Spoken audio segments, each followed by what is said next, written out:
So please be put your discussion in the chat box, and engineer Walid, he will reply through the chat box because the next speaker is waiting for us. So I am giving the floor to the next speaker. The next speaker will be Mr. Boudewijn Fokke. So he will do his talk on, he has two talk. So first one is assessment of persistent organic pollutants, contaminated sites with the UNEP toolkit, the conceptual site model. And before I am giving the floor to Mr. Boudewijn, I will give a brief introduction about him. Boudewijn is a graduate from the Dutch Royal Higher Agriculture College, BSc, and the standard postgraduate course on soil erosion survey from the Institute for Aerial Survey and Earth Science in Enschede, the Netherlands. TAUW employees. Boudewijn as a senior project manager for more than 15 years. Since 2019, he is a member of the Contaminated Land Management BAT and Web Expert Group of the Stockholm Convention and co-author of the Guidelines on the Sustainable Management POPs Contaminated Land for the Stockholm Convention. He managed numerous training projects related to Stockholm Convention on POPs, pesticide and contaminated land management in Europe, Africa, South America, Central Asia and Asia. Now I am welcoming Mr. Boudewijn Fokke. So now Boudewijn, the floor is for you. Please go ahead. Thank you very much. Good morning, everybody. And Dr. Walid, thank you very much for this very informative presentation. I hope you all see my presentation. Yeah, it's super good. You can go ahead. Okay. The next half hour, I want to introduce to you the sustainable management of contaminated site as it is being described in the guidelines for the management of POPs contaminated sites of the Stockholm Convention. So first of all, I will start with this a quote from a colleague of mine. Then I will give some examples of contaminated sites, following with the examples of components of a contaminated site. Then, of course, the objective of why we have to sustainably manage such sites. And then I'll enter into the 5 phases of the sustainable management of the contaminated sites. And finally, I'll introduce to you the table of contents and then refer to the different phases we have discussed.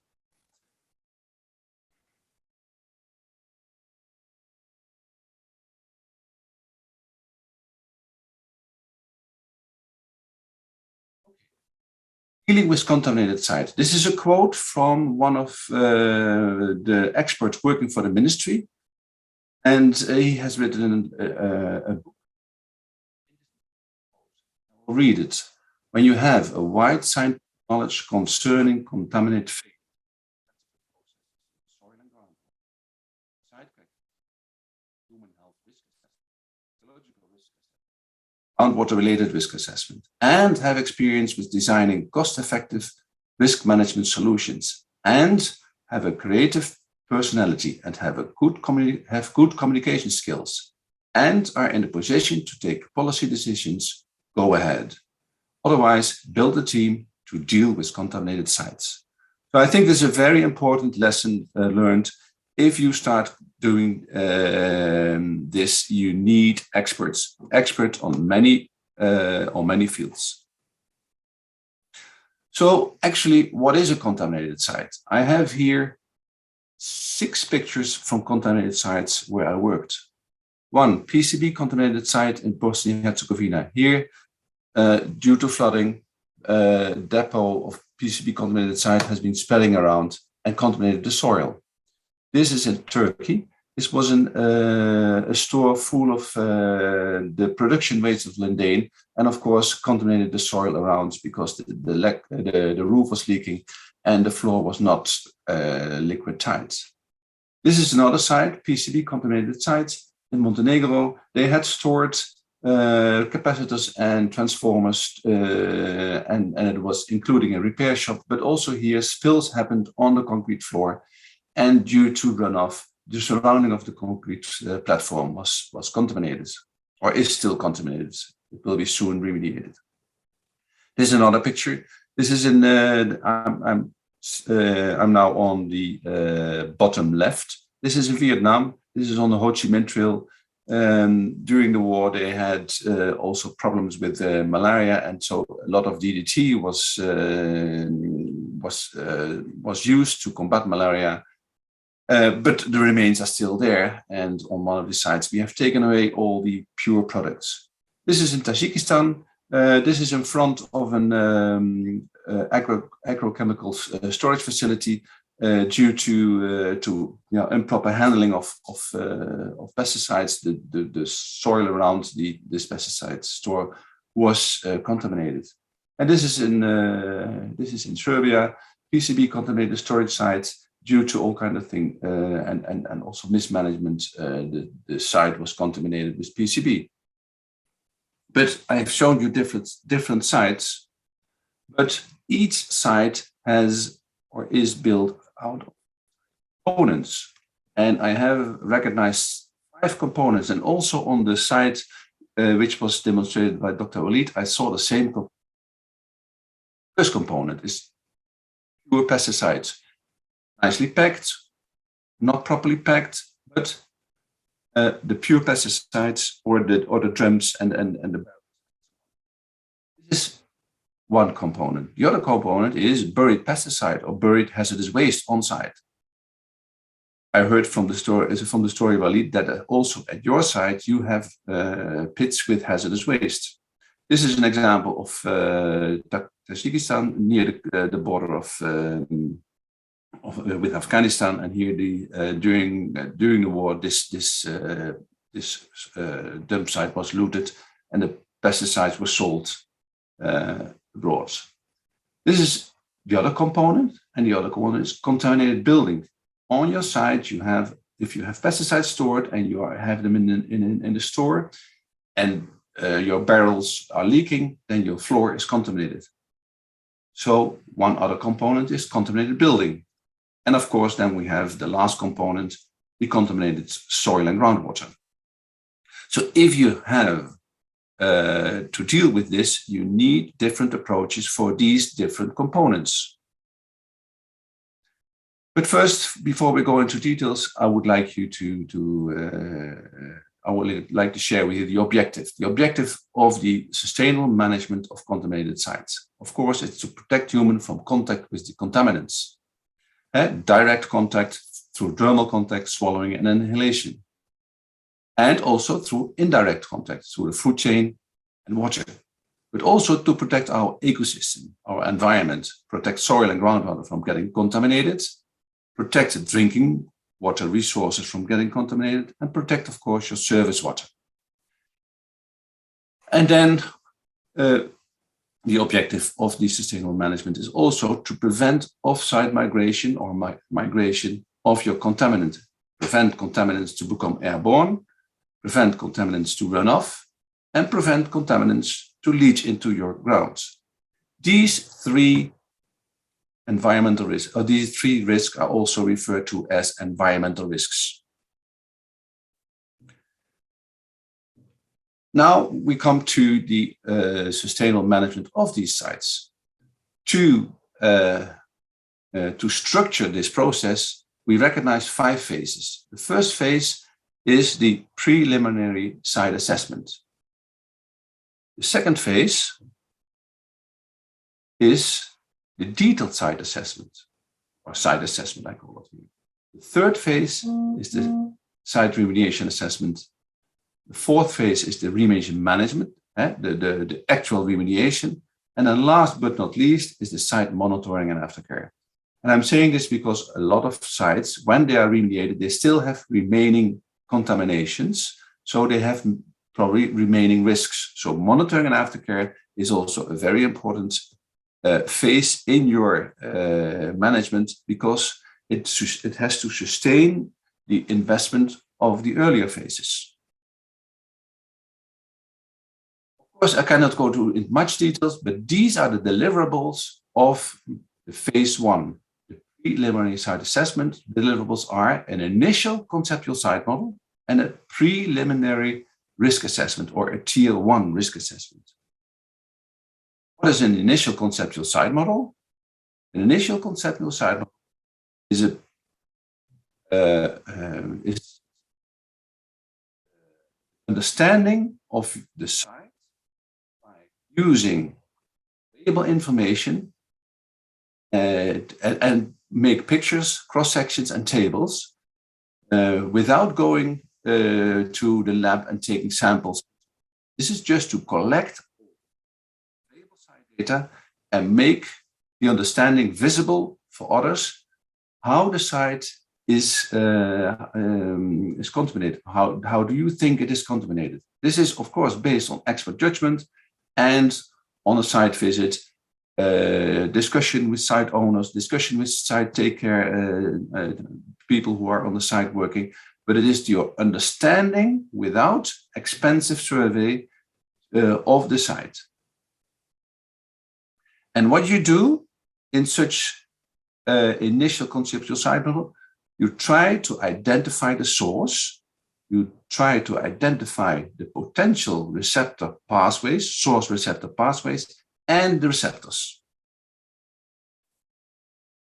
And based on that, you can already, on a preliminary risk assessment, you can carry out already a preliminary risk assessment or a tier 1 risk assessment. So you have your source, your source receptor pathways, and the receptors. In this case, it's very simple. This is a dump site of DDT in Tajikistan. The topsoil has been washed away by runoff, but it is close to a village and children are playing around. These children have taken the pocket knife of their father and they are playing with the knife in the waste. So they are directly exposed. So the source is the DDT. The source receptor pathway is the contact of the boys by the hands, dermal contact with the DDT.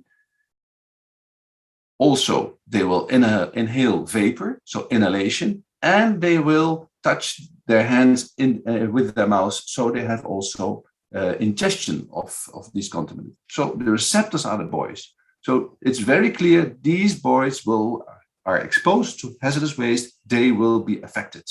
So this should be avoided. So this is in high risks. This is just a simple example of a tier 1 risk assessment.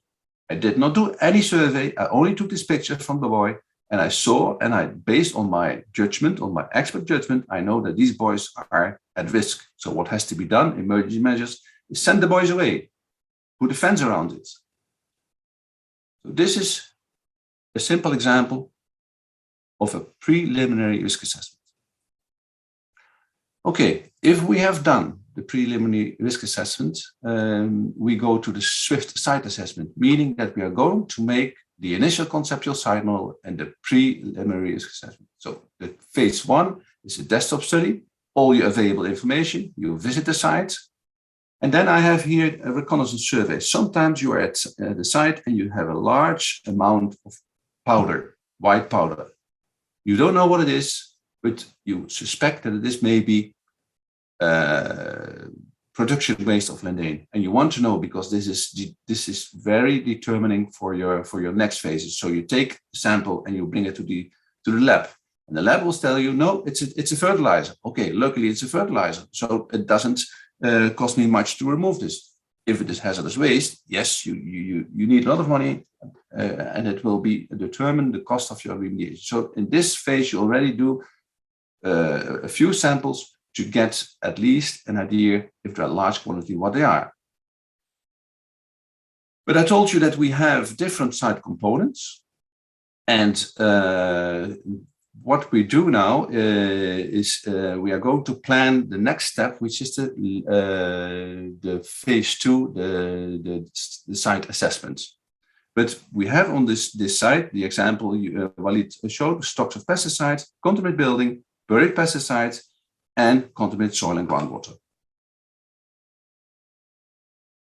When the phase 1 is done, you have your preliminary risk assessment and your initial concept site model with all these site components. Enter into your phase 2. bridge between phase 2 and phase 1 is the gap analysis. The gap analysis, you ask yourself, what do I not know from the site? It's probably yes, because in my initial conceptual cycle, I assume that the soil is contaminated. But I don't know with what concern. I do not know how deep it is, how wide in horizontal extent. So these gaps should be filled to get the complete picture of your site. So the complete conceptual site model. So the deliverable of phase 1 is a gap analysis, the question marks. What do I not know? And with the question mark, you make your site survey plan. And with the site survey plan, you make your conceptual site model. You make your completed conceptual site model, the complete understanding of your site.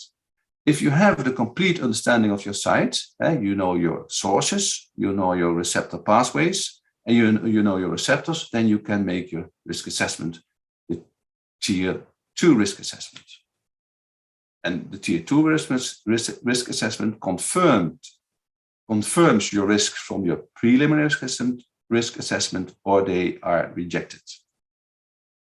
So what is a gap analysis? This is the gap analysis. I've taken the same picture, the same simple picture of your initial conceptual site model, but now what I did, I put question marks of what I want to know to complete this picture. So I want to know to what extent is the soil contaminated. I want to know if the soil contaminant have been leaching to the groundwater. I want to know if my I want to know if my water supply is contaminated. Possibly, maybe we have some vaporized contaminants in the building. I don't know if my vegetation is affected. I don't know if the river is contaminated. So all these questions have to be answered in the soil survey of this phase 2. So to complete your conceptual site model, you want to know, you have to know the sources of contamination, the cause of the contamination, the type of contamination, and the extent in vertical and in horizontal. Same is for the receptor. You have to identify them. You have to know the types, because some migrate easily and some do not. You have, of course, to know the extent in vertical and in horizontal direction, the extent. And most cases, it's a plume in the groundwater or washed contaminated soil on surface and then infiltrating into the vertical directions. And then last but not least, in this conceptual site model, in this complete conceptual site model, you have to identify the receptors. So I'm showing you now a complete conceptual site model. The site in Poland was a leakage, spills of oil. After several rounds of sampling, several rounds of field work, we got this. The yellow part is the floating layer. The oil is floating. The blue part is the. I detected that there was a watershed inside. Migrating to this side and to this side. This was the source.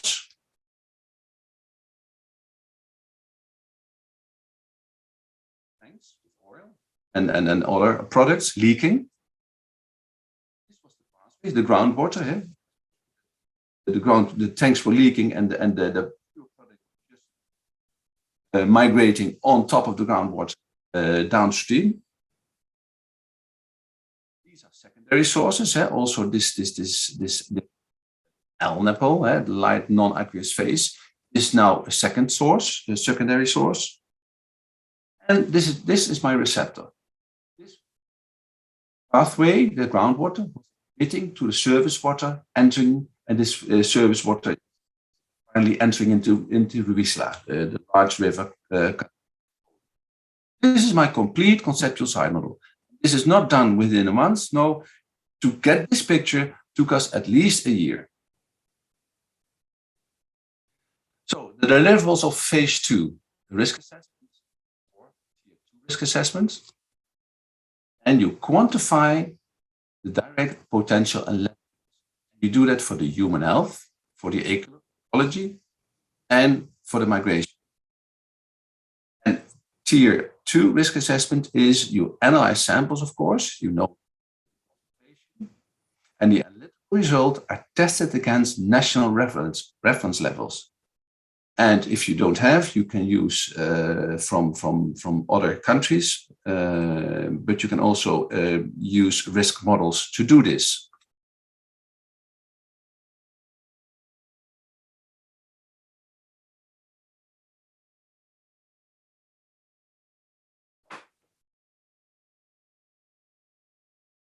If we have entered and completed phase 2, we know what we have, what waste we have in our by our inventory. We know our building is contaminated. We know what the dimensions and the quantities are. We know what the extent is of our contamination. With this all, we make our improved or completed conceptual site model. And based on that, we can assess the risks. That is done, we enter into the third phase, and the third phase is called remediation assessment. The remediation assessment is the process of coming to a remediation plan. And what you have to do is you have to select your remediation technique for each of these site components, buildings, the pit, the buried pesticides, and the soil and groundwater. And what you do is you conceptual design remedial options, and you take the techniques that can be applied, and you, with that, you make your feasible remedial options.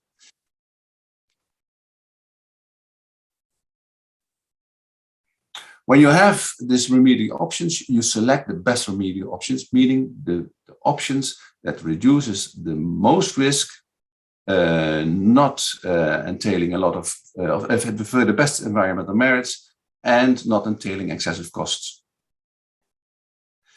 It can, and here again, I have set updated conceptual site model, again, based on the information from phase 2, you enter into the phase 3, but because you select techniques, you may have to come back to the field to get samples because you have selected a certain technique and you need to know, for instance, the hydrological characteristic of an aquifer, which you don't have.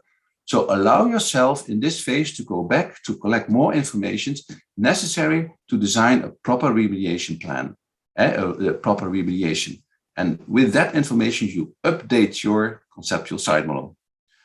Having all the information of phase 2, having selected the best remedial option, you start preliminary design your best remedial option. So phase 3, remedial assessment. Pre-design remedial options, select the technique, make different options, select the best technique, production, environmental merit, design the best option, and then estimate the cost. This is an infographic which illustrates the process. Here is your your slightly contaminated soil, your moderate contaminated soil, and your strongly contaminated soil. So in this picture, I have given the options, the maximum option. The maximum option is getting all the risk eliminated and make your site completely clean. And here is the minimum option. You contain everything because your budget is not enough. You cannot do this. You cannot do A, but you can do the one on the right-hand side, E. You contain everything. But you also design in-between options. Your toolbox is all your techniques available. With the techniques, you make your options, and then with a multi-criteria decision analysis, you select your best option. But to have or to carry out a multi-criteria analysis, you have to know your budget, you have to know the accessibility of your site, you have to know everything. So a complete conceptual site model is the input, the necessary input to select the best remedial option. This picture is just to illustrate why we have to focus on the first site component, the pure materials. The pure materials is very important to address first. If you take this drum with pure pesticides to be disposed to, and you take you per kilogram €2. It's an average. But you have no money. Leave it. You just take it aside and you leave it standing. What happens? Drum get rusted, and product is spilled, and it infiltrates into your soil. Get out the same amount, 10 times more, because it's spread into the soil. You have to hire guys to sample. You have to hire guys to map this. And it has to be excavated and packed and so on. So it is a tenfold of the but still you have no money to do this. So the process of spreading continues, and it goes into the subsoil. Now the cost to take out the same kilogram is 100-fold. Still, of course, you have not the money to do this. And this into your groundwater. And the cost to get out the same kilogram is up to 1,000. I always use this picture to plead that you take care of your pure product standing in your stores, laying around, because if this is leaking, your cost at the end of the day will be enormously. And it is far more cheap and far more efficient to take care of this before it starts leaking. On the left-hand side is the cost. On the right-hand side is the risk profile. If it is on top, the risk profile is high. If it's going down, of course, the risks are less because people are difficult. If there is no digging going around, the risk profile is a bit lower, but still unacceptable. But if it enters the groundwater, the risk increases again, because groundwater is used. It's used for drinking water.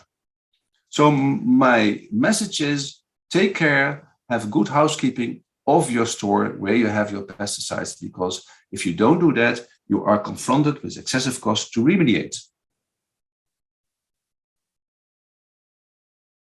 So this is the complete process, and you have completed your site assessment. You have your repackaging plan or your disposal plan. You have your decontaminated plan for your buildings. You have your excavation plan for your, and you have your site remediation plan for your soil and ground. With that, the input for phase 4 is the remediation management, and the remediation management is the design of your remedial action, and eliminate the acute risk, and you contain the remaining risk. And here again, update your conceptual cycle. Because you change the situation on site, update your conceptual cycle, because you still may have remaining contaminants on site, monitoring and aftercare. So the conceptual site model is in all phases a tool to communicate and to demonstrate what the current situation on site is. So risk assessment, implement risk reduction measures. You start digging, you start installing drainages, you take the pure pesticide to be disposed. But this is done on a detailed design of the best remedial option. The best remedial option again here is using the best available technique, using environmental sustainable methods while not entailing excessive costs, reducing as much as possible. This is, of course, the selection is, of course, based on your budget.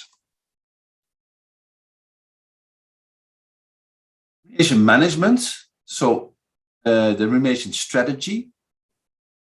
Here I just put, let's say, basic elements of remediation strategy. It should be risk-based, meaning that you should start with taking away highest risks. You need to have a phased implementation. You cannot do everything at once. And you need a dynamic work, meaning that you have to have contingencies for time and money.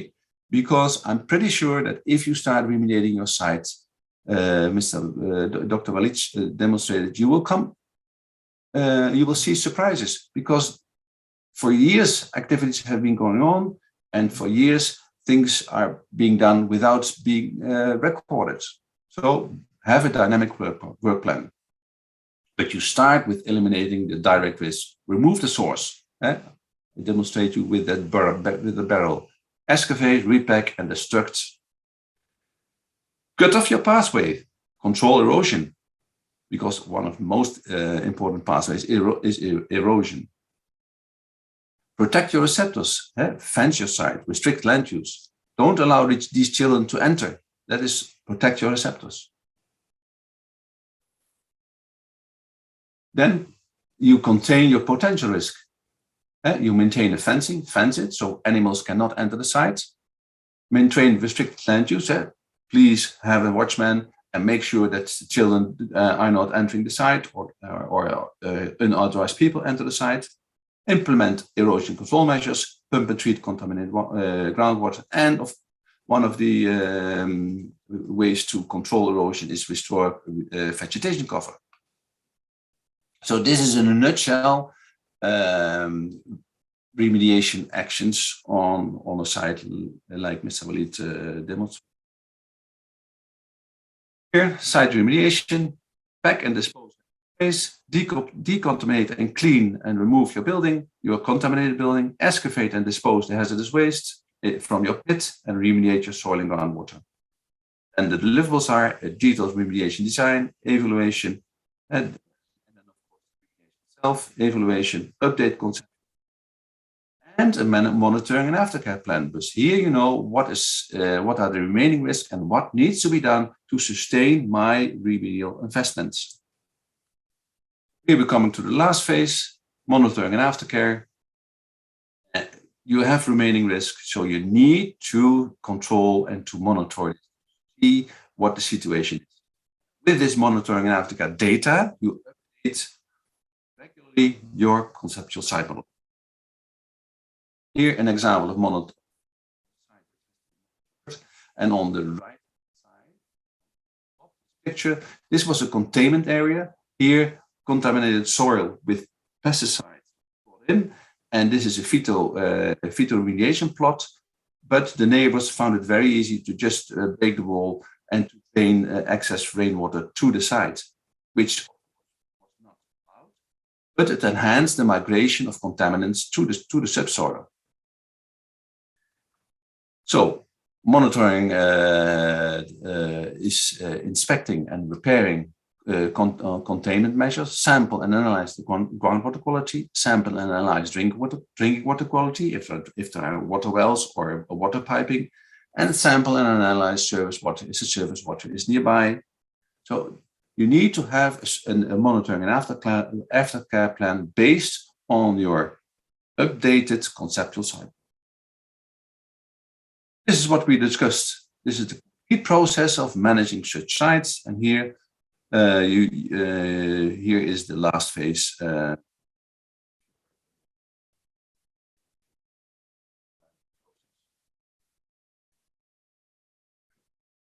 And because the conceptual site model is very important, I just have here a picture giving you, let's say, use during these phases. Phase 1, you make your initial conceptual site model, you have your gap analysis, you do your investigation and your laboratory analysis, you do data of all data, and then you have your completed conceptual site model.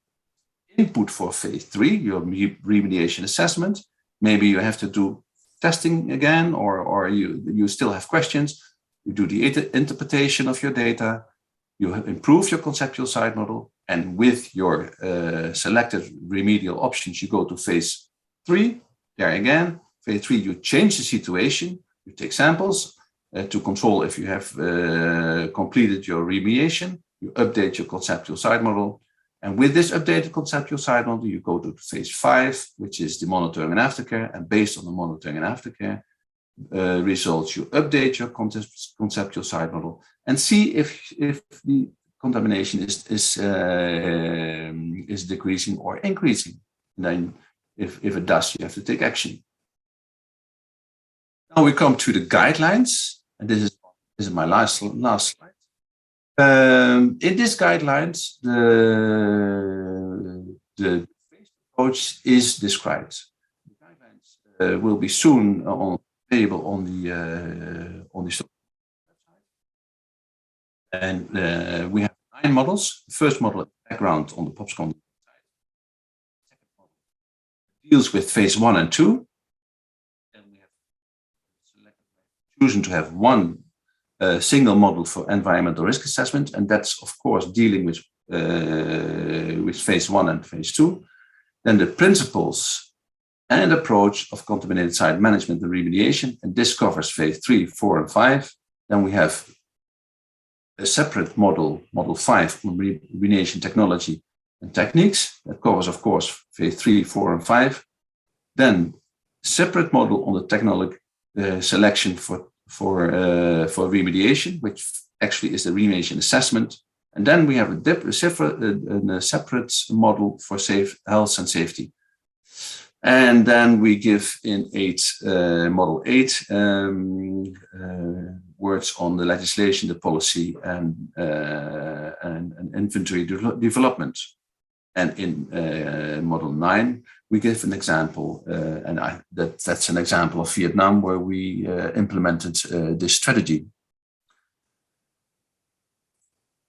This was in a nutshell the approach of contaminated site with the 5 phases and an approach through the different site components. And if there are questions, I'm happy to answer these. Thank you, Boudewijn, for the wonderful talk, and it was like a nice displaying of your slides. It's wonderful. So I would like to congratulate you. So now the floor is open for the discussion. So you can raise your hand and you can make the intervention. Boudewijn is ready to give the reply.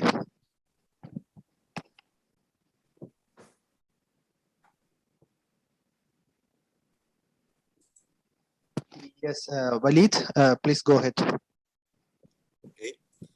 Thank you for your presentation. It is a very benefit presentation. My comment about health assessment is very difficult to make a health assessment for the public to identify the effect of pesticides on their life. This is one of the completed complex matter which we have to make action to identify the impact, health impact on the public, and to design a good remediation for the site to prevent these effects. Thank you very much. Thank you for the question.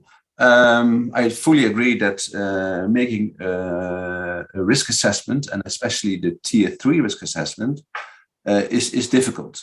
But I want to be, let's say, I want to be clear on this. The first risk assessment, the tier 1, is a simple one. You just, based on your expert judgment, you can assess already, you know already what the risks are, what the potential risks are.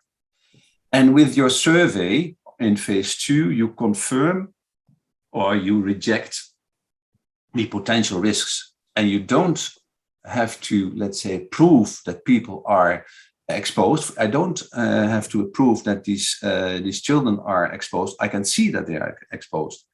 So what we do is we use reference levels from our legislation, from our soil legislation, and see if they exceed or not. And then I'm talking about soil and groundwater. If you don't have that, you can use international levels. But I would strongly recommend to not go into the tier 3 phase of the risk assessment unless you need huge investment and you're not completely sure if you have these impacts. By Stockholm Convention, it is already long proven that that pesticides and especially POPs pesticides emitted to our environment causes risks. So you don't have to prove this again.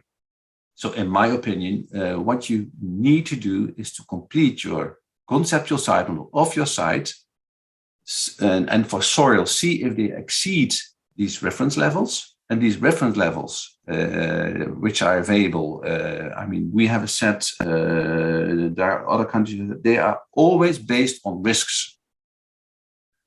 And so if they are exceeding, you know that there is risk involved, but you need to identify this to be able to get your remediation plan correct. And of course, your remediation. Does this answer your question? Thank you. Thank you very much.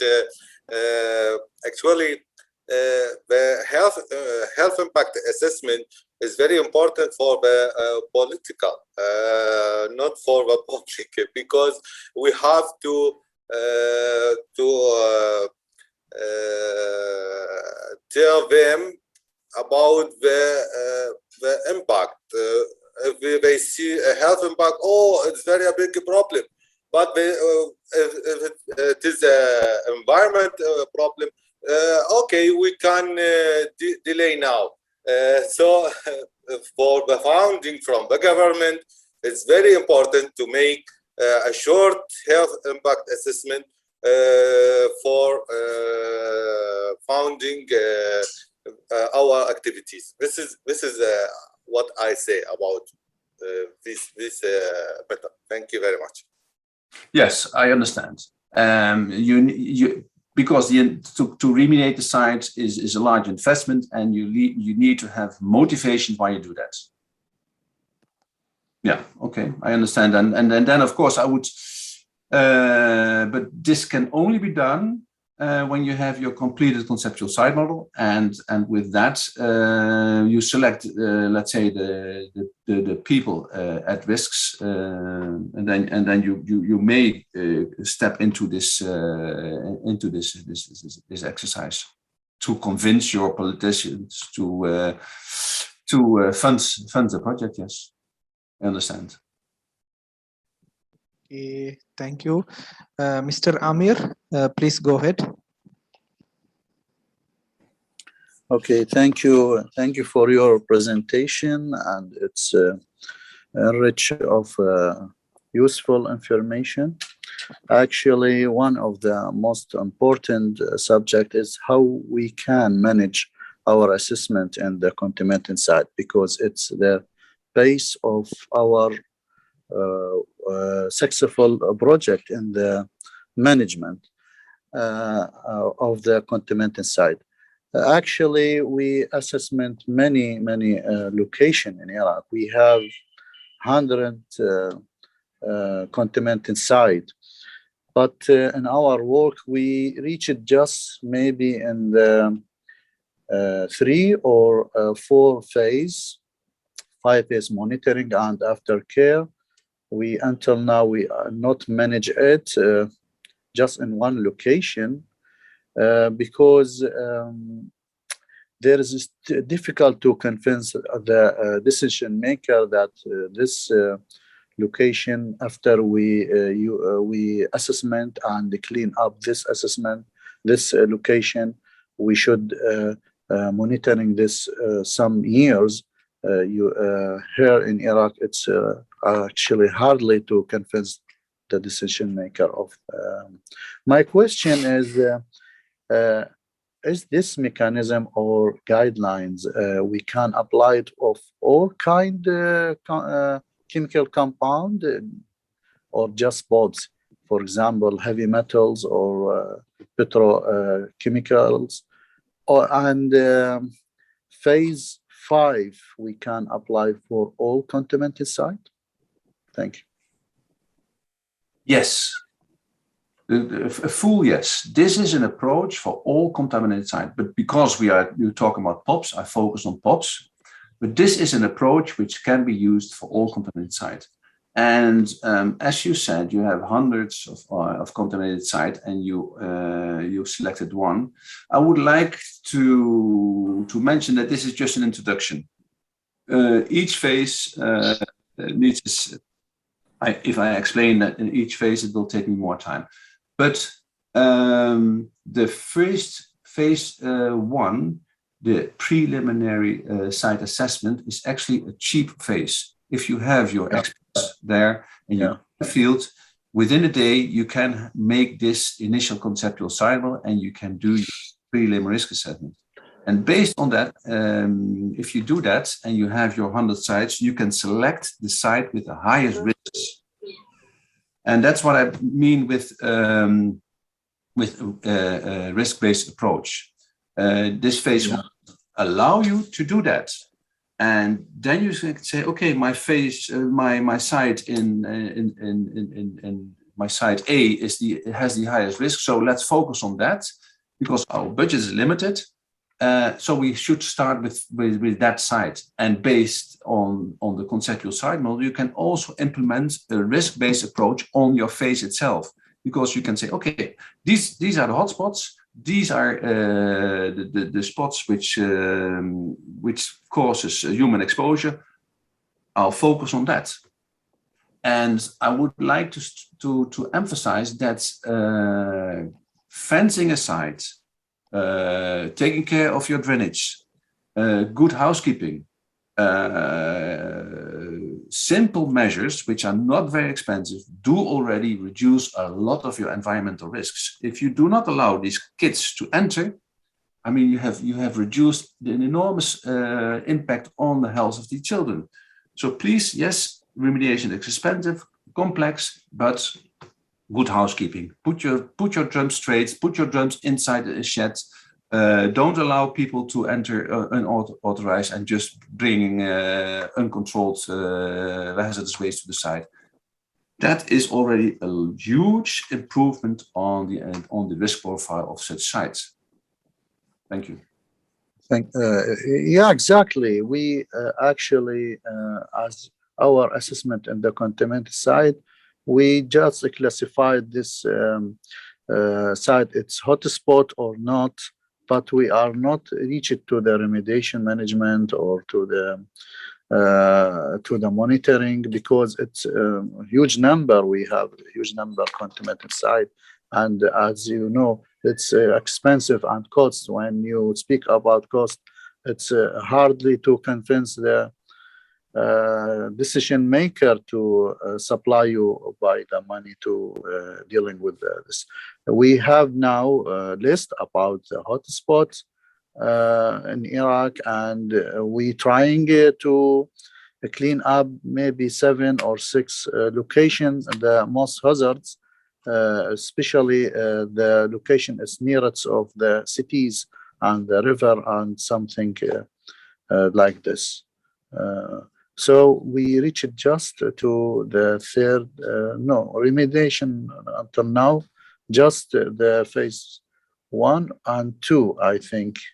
The phase major of the location. Yeah, phase 1 and 2 is the survey, the making of your conceptual cycle. But with the picture, with the drum leaking, if you do good housekeeping, you avoid future costs. So my advice is, if you have the let's say the means and the authority, good housekeeping of all the sites where you have hazardous waste and where you have contaminated sites is important. And emergency measures based on your preliminary site assessment can of course be implemented.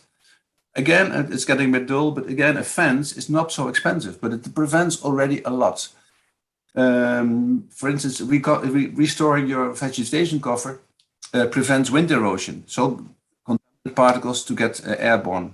That's already a huge step forwards in preventing migration risks. Yeah, exactly. Thank you for your presentation. Okay, thank you. Now I think, Boudewijn, I think you can move to your next presentation. Yes.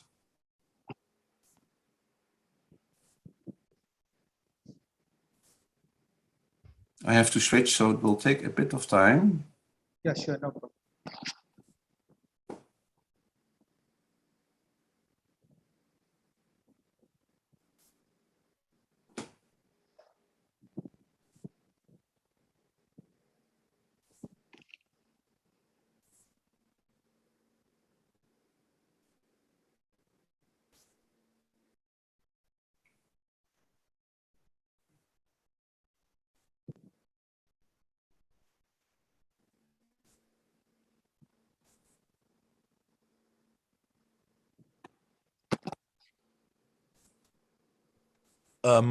Boudewijn?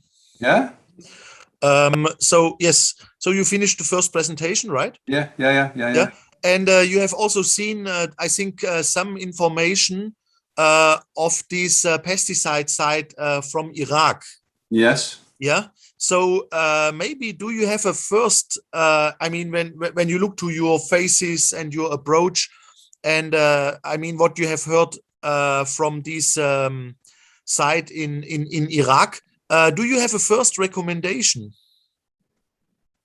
Yes. I've seen only a few pictures, and the first step is I think good housekeeping, and the second step is see if you have a proper site drainage and install, for instance, a simple sediment trap.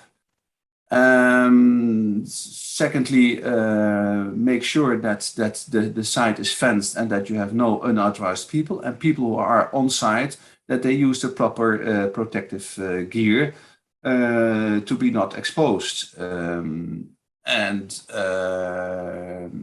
I don't know if the building is still intact, but if it's still, if maybe the roof is leaking, have a check on your building and see if you have to repair the roof. This means to have at least one proper storage site on the site, and maybe then move really things what you can move into that proper storage site, or probably yes, but then that's already one step further. I saw a bare spot where they have been probably dumping or leaking contaminants. I mean, if there's money for capping this to avoid wind blowing, the wind erosion, that would okay. But I would say the first step is go to the site, have a site visit, and make your initial conceptual cycle, and then sit together with experts and say, okay, what can we do? What are the emergency measures? Okay. Just don't field and start doing things, but what you can do is good housekeeping. Okay.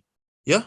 Good. Okay. Thanks, Boudewijn. And I'm sure that there will be Iraq counterpart who would like to further discuss with you on this, let's say, on this first needed phase. Yeah. Do you see my screen? Yes. Now it's Sustainable Pop Pesticide Management Egypt. Yes, okay. We see your screen. Perfect. Okay. This presentation is on a project we had in Egypt.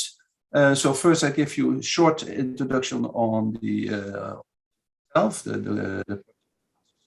and I will go a bit into details on the methodology of the countrywide inventory. We did in Egypt a countrywide inventory of pop pesticide storage facilities, and then the methodology for the site. One or two slides on the results, and then I focus a bit on a huge store in El Saf. And Al Saf is being cleaned, and the Egyptian Ministry of Environment made a movie, and I have a link, if it works, for you to a video made by the Egyptian Ministry. Our project partners were the financing was done by the World Bank, and the World Bank was the implementing agency. Then, of course, the ministry, and then the consortium, which was IDC, a very nice consultancy company in Egypt, and then a Dutch consultancy who was giving advice on the incineration of the waste, and then us, and we were the leading partner in this project. The tasks were the inventory of the Al Saf storage facility, which was the largest in Egypt. Besides that, we were asked to do a countrywide inventory of the stockpiles with obsolete and POPs pesticides. And we had to make a tender to the tender documents, I should say, to build and rehabilitate storage facilities and to dispose 1,000 tons of obsolete pesticides and POPs pesticides.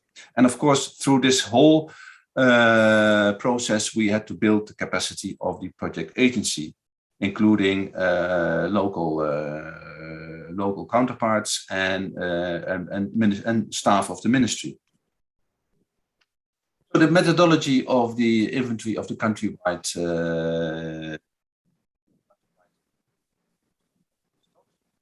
first collected all information of the storage facilities, and we contacted all the site authorities. We gave each site a unique number, and then we planned a visit and made appointments with all local stakeholders of the site. So if we went to Aswan, we announced our visit. We made sure that the representative of the Ministry of Environment there, that the owner of the storage facility is there, and then we went there for the inventory. And of course, we plan in an efficient way our tour through the country. And for the site visits, we first verified the collected information on site, records the correct position of the site. We described the surrounding, the road, from the main road, the nearest living quarters, the surrounding of the site. And this is important because these sites will be cleaned. So you have to know if you can enter with a truck or not, or have manually. So describing the surrounding was part of our inventory. And then we went into the store using the proper PPE, and then we checked the types and the quantities of the pesticides. We record the basic product identifications. We localize the pesticides of the same name, and then we try to organize it inside these stores and label them. And we sample large quantities of unknown pesticides. With this information all gathered, we went back to the office and we review our data and produce our inventory report.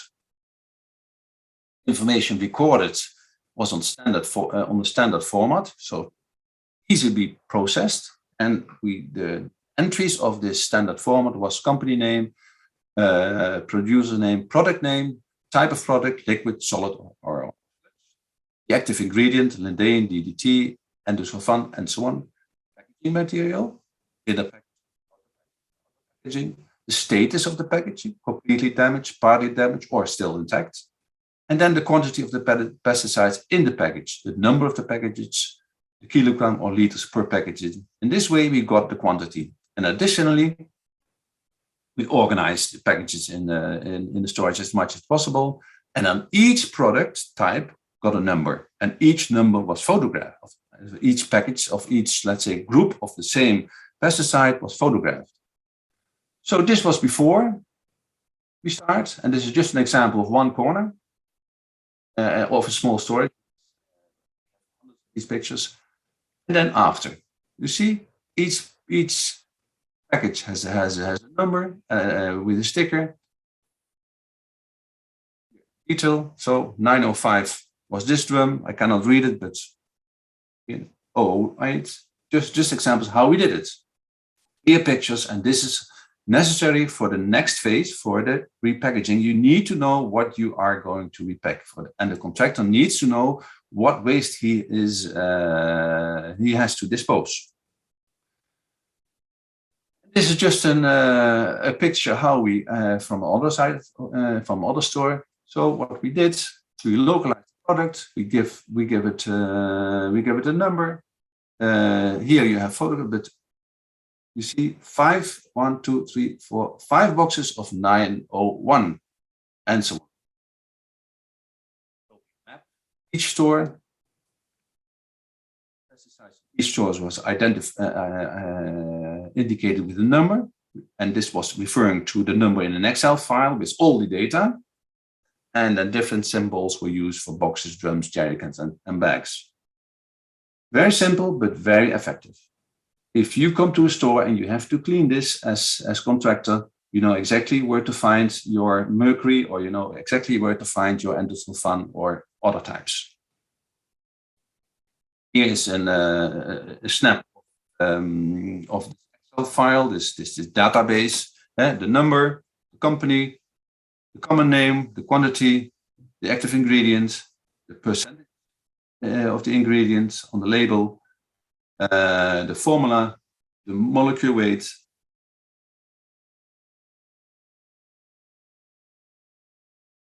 and so on. So this is how we did.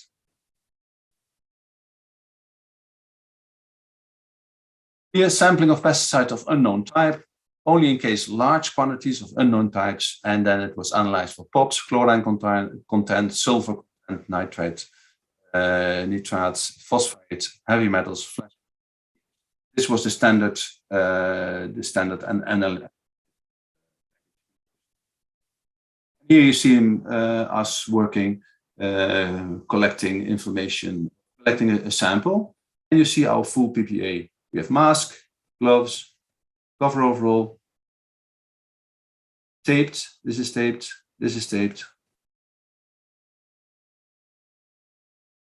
The results, 32 sites at 22 locations, in total 260 tons. We have 809 entries in an Excel file, and from that 40% was liquid, 2% was sludge, 56 was solids, and then it was packed in bags, 31 cardboard boxes, and so on. This is possible when you have your record done in a precise manner and that you always use the same format. So on the pesticide type, 2% of this total was unknown, 3% was mixed in small quantities, and 95% was identified based on the labels and based on analytical results.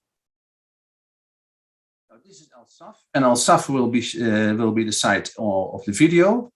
And as ELSAF, the largest in Egypt, and I said was because it had 343 tons, 11 tons non-pesticides, and 4.3 biopesticides, and a minimum of 362 different types of pesticides. So 362 different types of pesticides were stored in that store. And from that, 30% liquids, 73% sludge, 40% solid, and then 2% in bags, 20% in cardbox, and then the remaining in jerry cans. And here, 70% was amitrine, 11% various types in small quantities, 11% of unknown products and non-pesticides, so 11%, it's large already.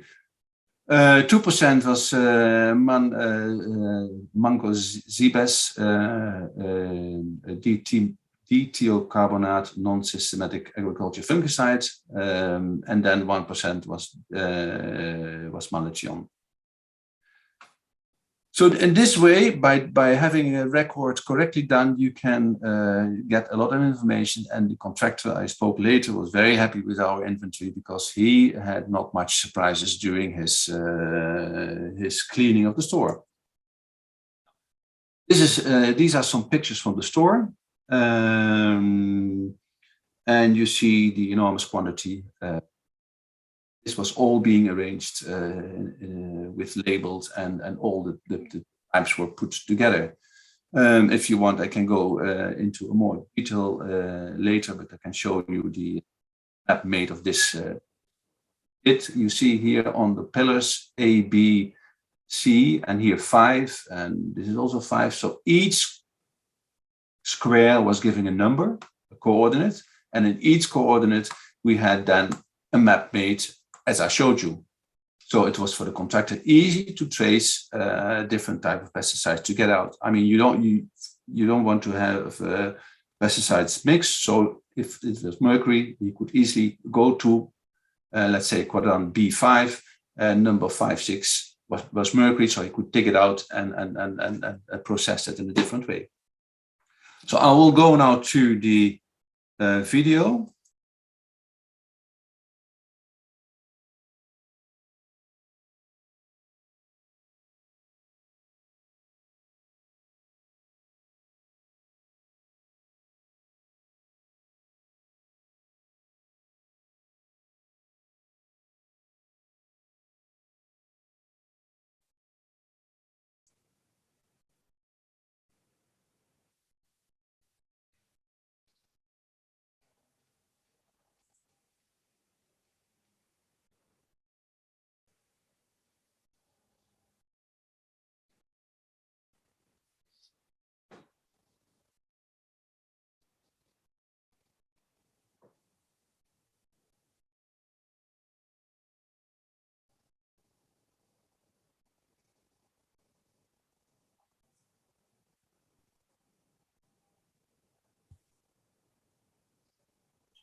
Ja, danke. Ja, ja.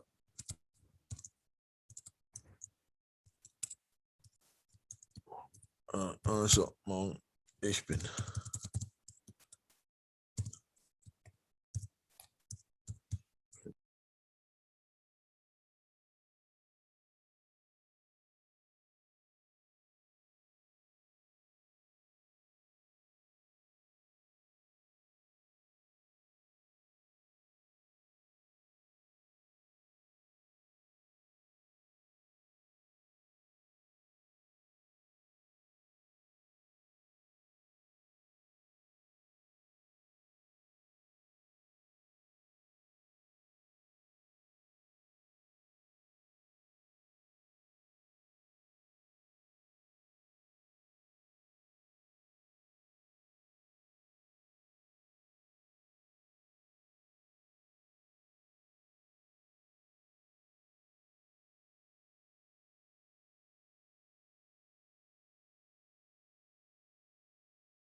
Boudewijn. Hello. Boudewijn, please unmute your mic because there is no sound.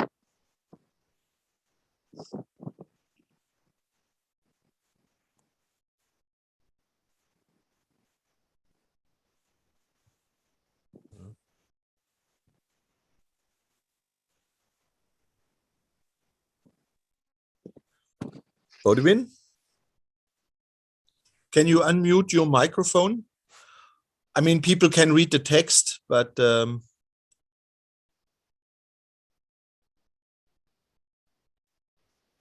Boudewijn, please unmute your microphone.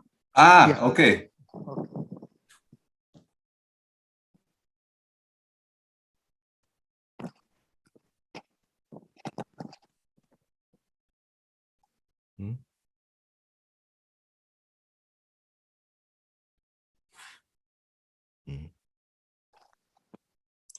yeah, but the whole text is written, right, in subtitles.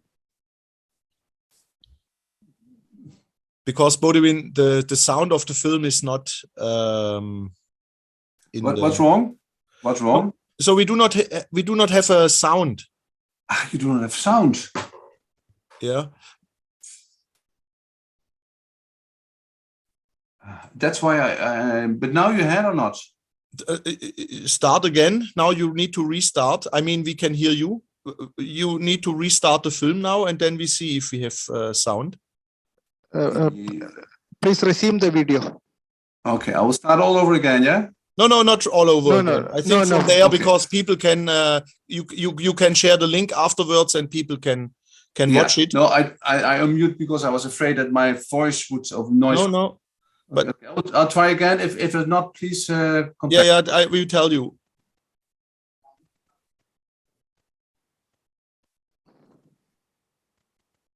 No, we do not have sound.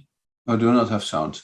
Yeah, no, but I mean, I think you got a good impression, and of course, Boudewijn, you can share the film, right? It's open access, so everybody can watch.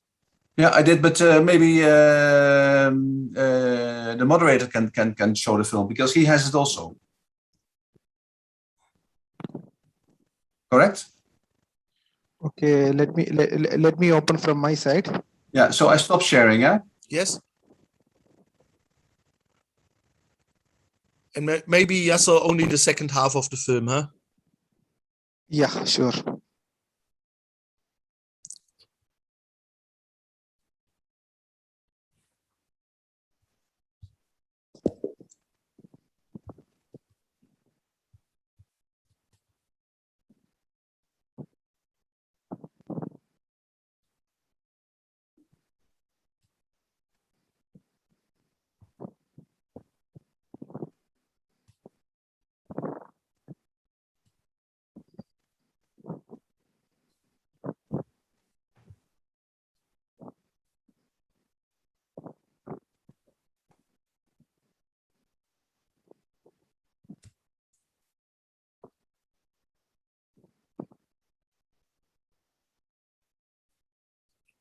Yeah. Boudewijn, is there also then a report to the site which can be shared? Because I think the report would be really interesting for the Iraq team.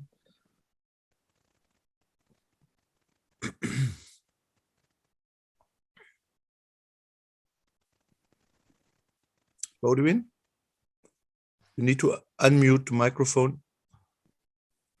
Yes, we have a report, and it's a World Bank report, so it's available for all of us. Okay, so you can share afterwards with the Iraq team, or if you have a link, you can share it in the chat. Both is okay. Yeah. I'll have to what I can do, I can contact my Egypt partner, and probably these are translated in Arabic. Ah, that would be, I think, much better. Yeah, Yes. so Yeah. that would be super.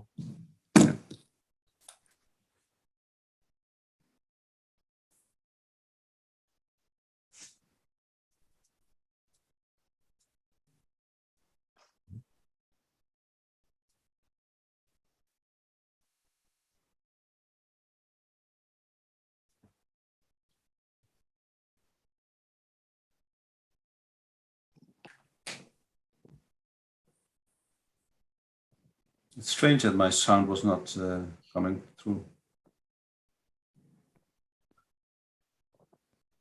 Yeah. Yeah, I think my slides are visible, right? Yes. Slides you is are. visible. Yeah. Now you need to, yeah. Control click, I think, would work. No, seems not.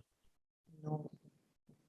If you go to the presentation mode, it should work. No, it's okay.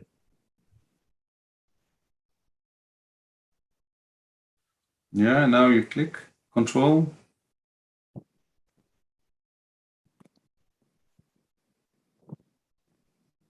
Yeah. Mm. A bit down with your cursor. Yeah.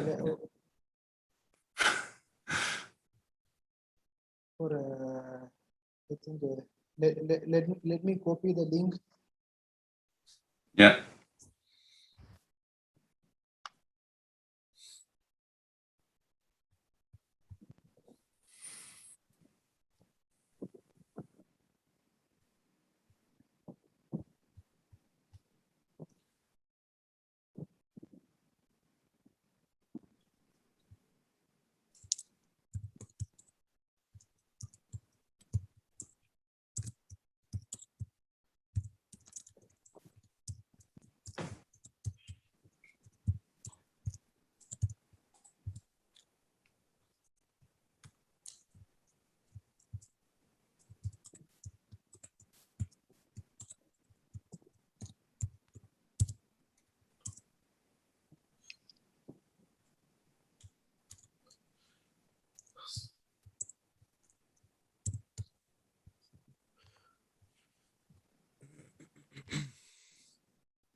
كان لتجمع المبيدات المهجورة عليه سيكون جزءا.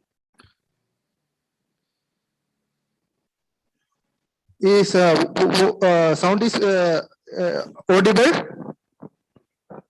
Yeah, come again. Hello, sound was audible? There was some Arabic, yeah, but we still see the presentation mode, the presentation. So we do not see the film. Okay, let me do one thing. I will stop share, then I will share. Yeah, that's one more. yeah. You have to reshare. Yeah. So is it visible now, the video? Yes, now it's visible. So just let me know if the sound is coming or not. Yeah.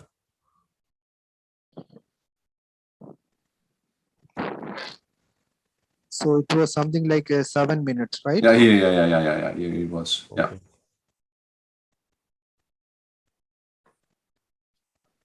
Yeah, it's okay. Is it audible? No. Wait.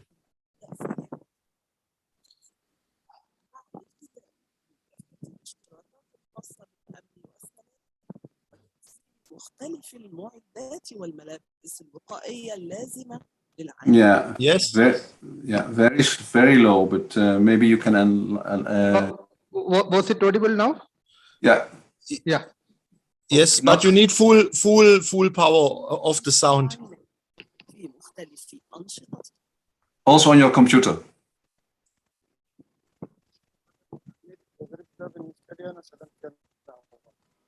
سلامة هم شباب هم زمان.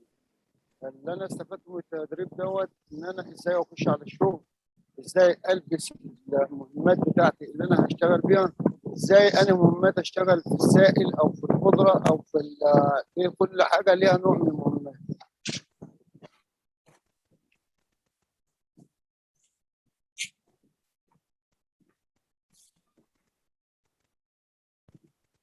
تم فتح المخزن للتهوية لفترة كافية قبل بدء العمل. عملية إعادة التعبئة تتم بدقة بعدما تم تصنيف محتويات المخزن.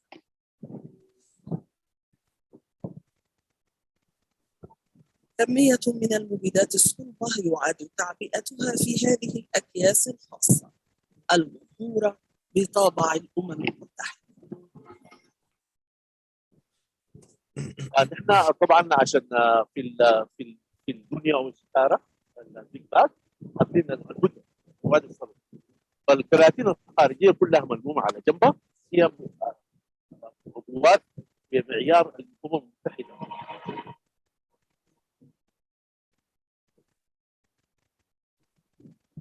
هناك تعامل دقيق آخر مع المبيدات السائلة. بالنسبه للبلاستيك دي كانت براميل بتاعت الروتين بتاعت كيماوي مواد 50 كيلو، وتقريبا فضينا 4 ولا 5 براميل على 4 في كل واحد من البراميل دي، والبراميل الفاضيه تتدمر. كل شيء يسير بدقة بالغة.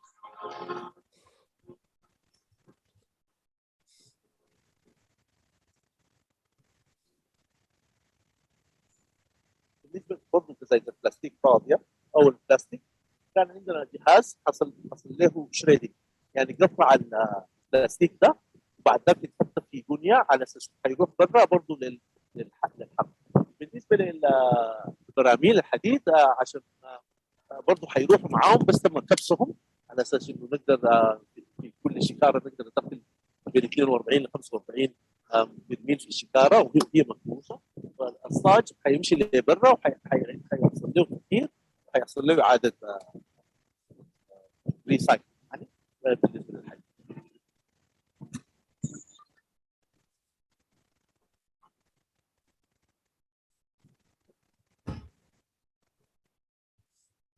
The site removal of the pesticide on the site is going very well. Basically because the project employed a international bidding process.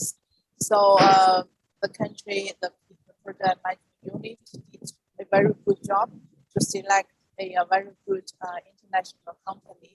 So by the visiting this site today, and the back team is very competent to see the work here is progressing very well and in line with international standards.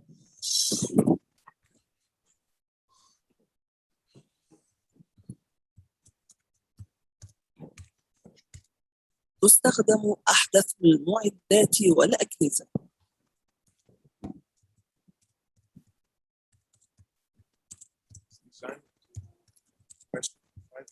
Gases simultaneously at the same time continuously on site.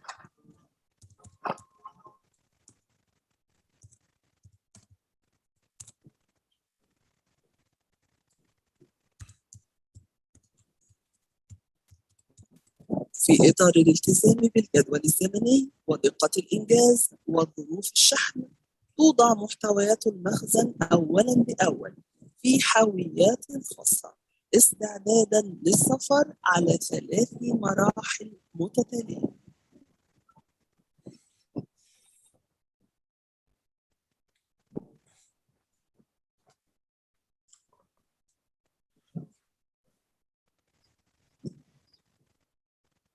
ها هي آخر شحنة في حاوياتها 9.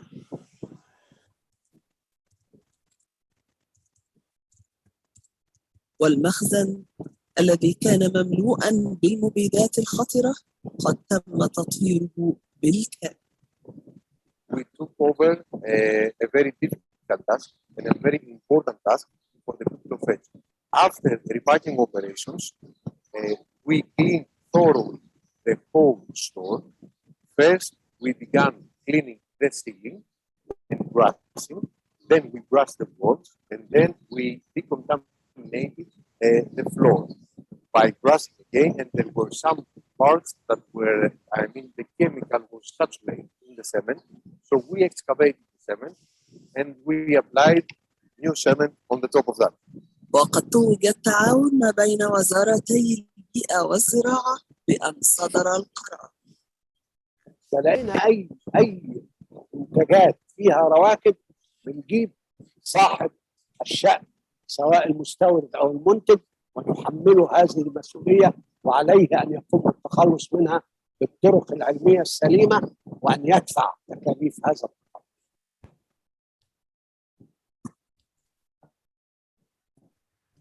بعد الحاجة ما طلعت والمكان نضف وبقى كويس، بقت الجو حلو والريحة كويسة والدنيا جميلة والأولاد بيلعبوا في الشارع وإحنا بنطلع برضه نقعد في الطراوة شوية ناكل حاجة، نقعد نشرب شاي، الأولاد برضه بيلعبوا حوالينا والدنيا جميلة. حاليا مطمنين دلوقتي على أولادنا وعلى نفسينا وعلى أزواجنا إن مفيش حاجة وحشة ريحة طالعة ولا في أي حاجة من دلوقتي الحمد لله يعني ما بنشمش أي حاجة كويسة، مفيش أي حاجة عشان ريحة وحشة وما فرق. احنا دلوقتي في صحة جيدة والحمد لله ان هي اشتغلت، واحفادي دلوقتي في صحة جيدة كويسين الحمد لله. الحمد لله يعني مساعدة اشتغلت الحمد لله رب العالمين. دلوقتي بقينا الحمد لله احسن. ودلوقتي اشتغلت بقى كانت البلد حلوة بقى ومفيش ريحة وحشة، بقت بقى البلد جميلة بقى.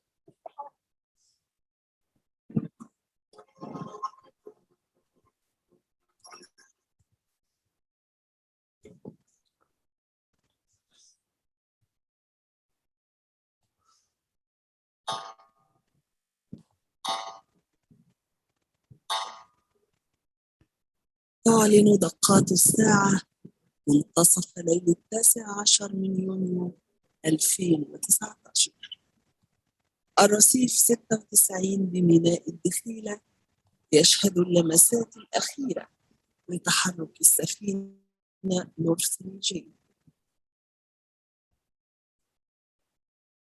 بينما هي في عرض البحر تحمل تلك الشحنة الخطرة خارج مصر، يولد صباح جديد تتنسم فيه منطقة الصف نسائم الخير والجمال، وتتسلم رسالة أمل واطمئنان من الرصيف 96.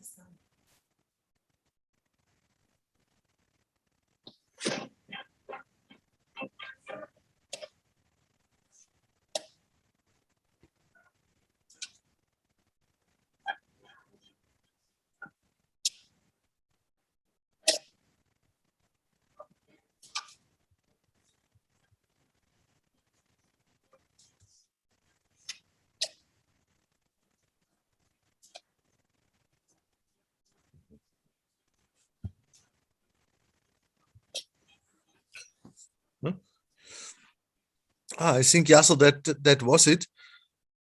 Maybe, Boudewijn, you can share the link to the film in the chat. And maybe you can also share your email address, Boudewijn, in the chat. Yes, I will. But the data is too much for the film is too much, I think. Yeah. Okay. So, and also, Boudewijn, you will look for the report. And I don't know on the Iraqi side who would be the person to send the report. Yes, I'm listening.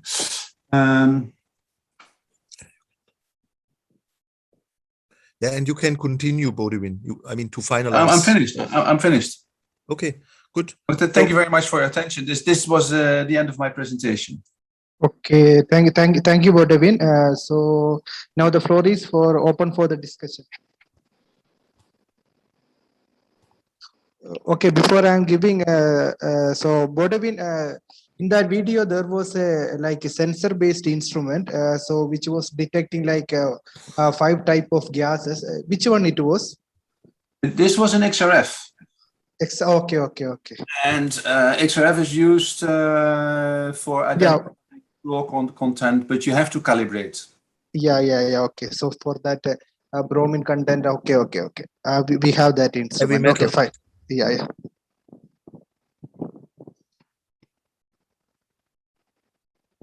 And you saw them also taking air samples, testing the air quality on one of these pictures. Mm-hmm. And then they analyzed pesticides, or did they just screen, all compounds they can detect? Do you know what they measured? They measured the chlorine content of the pest, and then the fluorine, the fluor, and the how do you call it? The halogen content. Yeah, but in the air? In the air, volatile components and dust. Okay. Fluorinated hydrocarbons, and then of course dust.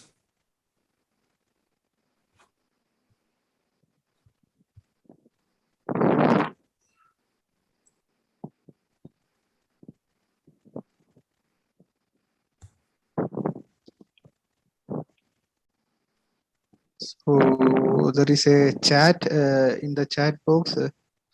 1 minute. Walid Ali, they used neton heavy metal as site detective.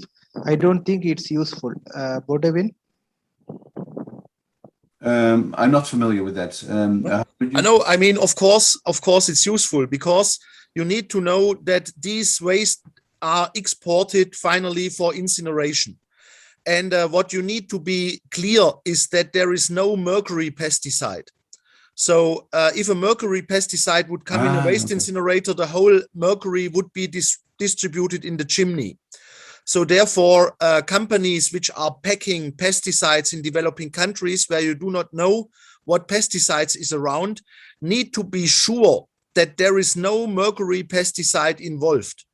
Yeah, the same for arsenic, but arsenic is not going through the chimney.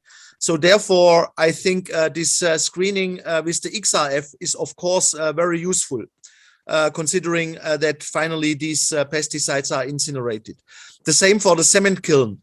You need to assure that no mercury is coming in a cement kiln, because if you would incinerate mercury pesticide in a cement kiln, it would just be distributed via the chimney. So I think that this is the main reason to use the XRF, and it is useful. Thank you, Roland. Yeah, I now see the detecting of heavy metals. Yes, it's yeah. But that's why I also wrote down all the let's say active ingredients on of these pesticides. Mm-hmm. And there was mercury inside the store. Yeah, of mercury-containing pesticides were also there. Yes, and of course, I mean, you can ask in Arabic the questions, because Shireen will do a translation. Yeah, so please ask your questions So today you have the chance to ask questions on pesticide, but also PCB contaminated sites to Mr. Fokke, who is a real expert on this. Actually, at the moment, we have a project with UNITAR on managing a PCB contaminated site in Ethiopia and Gambia. So you can also ask on these topics. And maybe we can share the video later, Boudewijn, if it's already, I don't know if it's already online. I think he already shared in the chat box. No, there is another video on. No, on PCB. So we have PCB. a project. Okay. Yeah. We have a project with UNITAR, and there are PCB contaminated sites in Ethiopia, but also in Gambia.